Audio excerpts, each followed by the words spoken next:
참 자아를 만나려면 에고를 놓아버려야 한다. 에고만 놓아버리면 그 즉시 참 자아를 만날 수 있다. 오, 그래. 우리가 에고를 싹 없애줘야지. 이것은 노력 없는 노력이며 함이 없는 함이다. 에? 노력 없는 노력? 무슨 소리지 이게? 뭐야? 뭔 말이야? 통제와 노력을 포기하고 편안히 쉬는 것으로 그 상태에 들어갈 수 있다? 아니, 노력을 하는 것도 아니고 안 하는 것도 아니야? 하는 것도 아니고 안 하는 것도 아니야? 뭐야 그게? 뭐야 이게 무슨 개떡 같은 소리야? 응? 안녕하세요 여러분, 사랑작업의 하루입니다. 오늘은 여러분께 사랑작업을 어떻게 하는 것인지를 소개해 드리려고 합니다.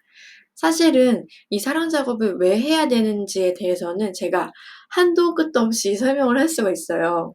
그런데 사랑작업 자체에 대해서는 아주 간단하게 여러분께 소개해 드릴 수가 있습니다.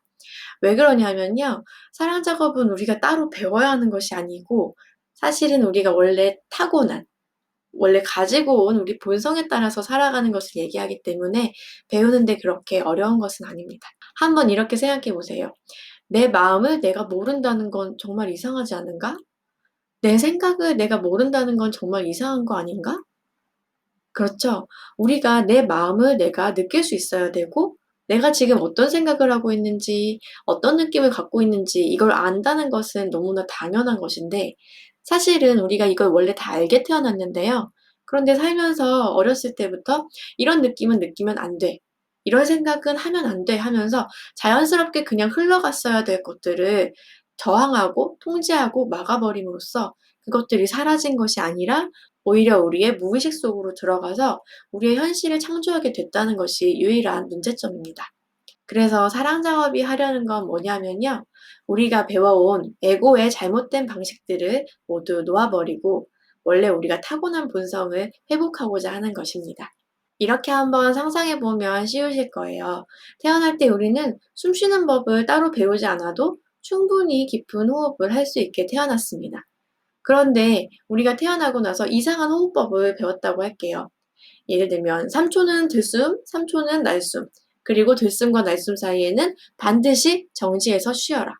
이런 식으로 우리가 배워가지고 원래의 자연스러운 호흡을 잃어버리고 3초 들숨, 3초 날숨, 그리고 중간중간 끊기는 그런 이상한 호흡법을 배웠다고 할게요. 그렇게 되면서 우리는 그 이상한 호흡법에 적응해서 그것이 맞는 건 줄 알고 살아가지만 그걸로 인해서 여러 가지 몸에 문제들이 생기고 이상하게 알 수 없는 불편함을 느끼는 거예요. 그랬을 때 우리가 해야 될 일은 3초 날숨, 3초 들숨 같은 이상한 방법을 내려놓고 원래 우리의 호흡을 되찾아가는 것이 우리가 해야 될 유일한 일이겠죠. 사랑 작업 또한 그것을 얘기합니다. 본래 우리가 타고난 어떤 느낌을 받아들이고 어떤 느낌을 그대로 느껴서 흘려보내는 그 방법을 배우는 것 뿐입니다. 자, 그렇다면 사랑 작업은 어떻게 이루어져 있을까요? 사랑 작업은 단순하게 세 단계로 얘기할 수 있습니다. 첫 번째는 느낌 중심으로 살아가는 것입니다. 두 번째는 판단하지 않는 것입니다. 즉, 판단 금지입니다. 세 번째는 절대 공감입니다. 어떤 느낌이 올라오든지 절대로 판단하지 않고 그것 있는 그대로에 공감하는 것. 이것이 우리가 원래 타고난 본성이고 이것이 자연스러운 삶의 방식입니다. 그러면 사랑 작업을 하면서 살아간다는 건 어떻게 살아가는 것인지 짧게 설명드리도록 하겠습니다. 첫 번째, 느낌 중심에 대해서 살펴보겠습니다. 느낌 중심으로 살아간다는 것은 우리의 마음에 지금 어떤 느낌이 올라오는지 항상 주의를 기울이고 살아가는 것을 의미합니다.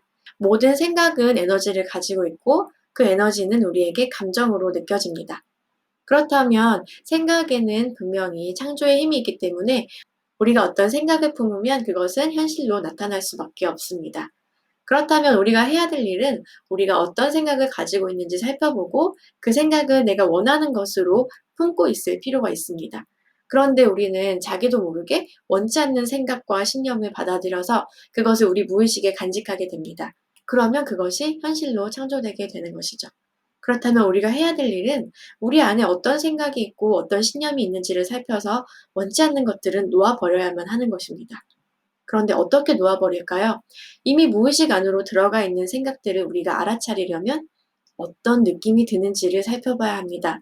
아무리 무의식 안으로 들어가는 생각이라도 그 생각의 에너지, 그 감정은 우리에게 미세한 느낌으로 자기의 존재를 알리게 되어 있습니다. 그렇기 때문에 우리는 어떤 느낌들을 버리고 통제해서 안 느끼려고 하는 이전의 에고의 방식을 버리고 실제로 지금 내가 이 순간 무엇을 느끼는가, 어떤 느낌이 드는가에 주의를 기울여서 그 느낌을 포착하고 그 느낌을 따라가서 어떤 생각이 그 느낌을 일으켰는지를 보고 그 생각을 놓아줘야 하는 것이죠. 그것이 바로 현실을 창조할 수 있는 무의식 정화의 빠른 길입니다. 그렇기 때문에 사랑 작업을 한다는 것은 언제나 내 느낌을 중심에 두고 내가 어떤 걸 느끼는지에 주의를 기울이면서 살아가는 것을 의미합니다. 자, 이제 두 번째 판단 금지입니다. 판단 금지는 어떤 느낌에 대해서도 좋다, 나쁘다라고 판단하지 않고 있는 그대로 올라오는 감정들을 의식해서 느껴주는 것을 얘기합니다. 우리가 버림받는 느낌은 나빠, 무시당하는 느낌은 나빠 라고 생각하고 있으면 그 느낌이 올라오는 즉시 그 느낌을 다시 버려서 무의식에 가두게 됩니다. 그렇기 때문에 어떤 느낌이든지 우리에게 어떤 생각이 있다는 걸 알려주는 신호로서 내비게이션으로서 역할을 하고 있는 것이기 때문에 그 느낌 자체를 나쁘다고 하면서 버리면 우리는 내 무의식 안에 있는 원치 않는 생각들을 놓아버릴 기회를 잃어버리게 됩니다. 그렇기 때문에 반드시 어떤 느낌이든지 좋다, 나쁘다 판단하지 않고 그 판단을 통해서 저항하지 않고 있는 그대로 의식의 수면 위에 올려서 내 몸에 느껴지도록 하는 것이 중요합니다. 그렇게 해야만 그 느낌들을 따라가서 정말 어떤 생각을 하고 있었길래 이런 느낌이 들었는지 그걸 확인하고 그 생각을 놓아줄 수 있습니다. 그래서 두 번째는 바로 판단 금지입니다.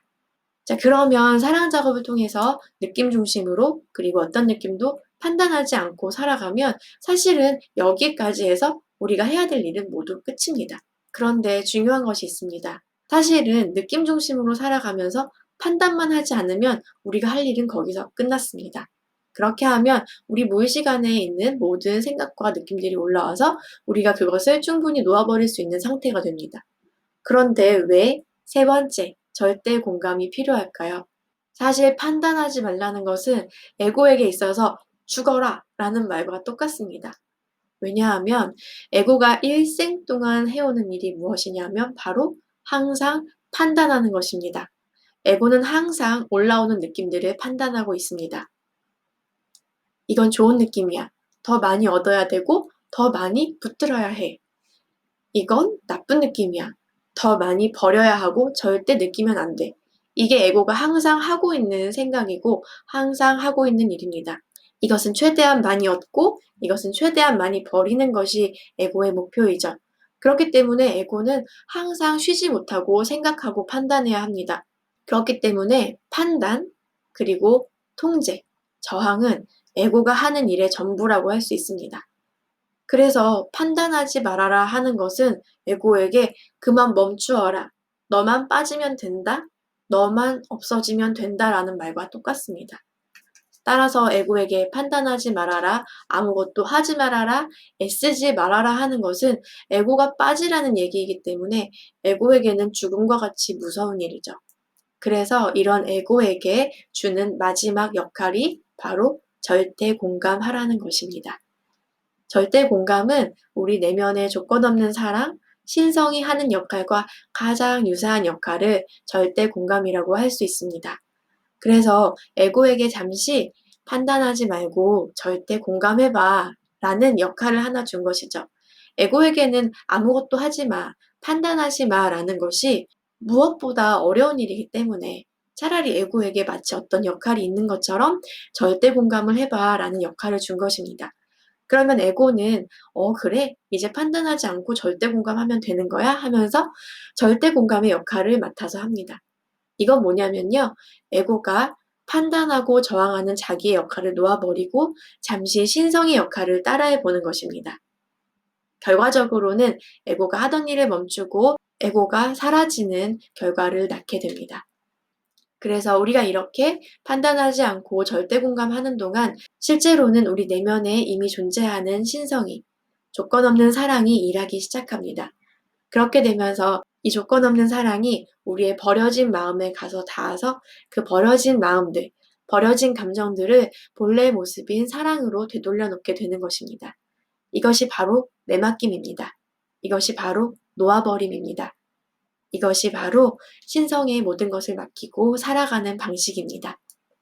처음에 에고는 내가 절대 공감하니까 내 마음이 변하기 시작했어 라고 자기가 자기 마음을 변하게 한 줄로 착각하게 되는데요.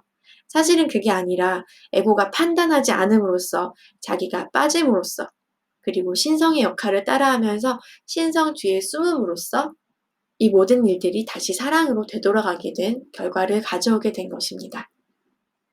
자, 제가 짧게 설명해서 중간중간 설명이 좀 빈 부분이 있지만 전체적으로는 이렇습니다. 사랑 작업은 바로 에고를 놓아버리고 내면의 조건 없는 사랑의 모든 것을 내맡기는 삶의 방식을 얘기합니다. 사랑 작업에 대해서 좀 더 자세히 알고 싶은 분들은 제 블로그 글을 참고하시기 바랍니다. 오래된 순서대로 글을 천천히 읽어보시면 보다 이해하시는 데 도움이 되실 거예요. 자, 이렇게 사랑 작업은 본래 우리가 타고난 본성으로 돌아가는, 다시 내맡기는 법을 배우는 삶의 방식입니다. 여러분도 사랑 작업을 통해서 여러분의 내면에서 원하던 진정한 사랑을 만나시기를 바랍니다. 저는 또 다른 영상으로 인사드리도록 하겠습니다. 시청해주신 여러분 감사합니다. 에이글, 너무 어렵게 쓰셨다. 내 수준을 너무 높게 잡으셨네. 개떡 같은 소리인 줄 알았는데 찰떡같이 맞는 말이네.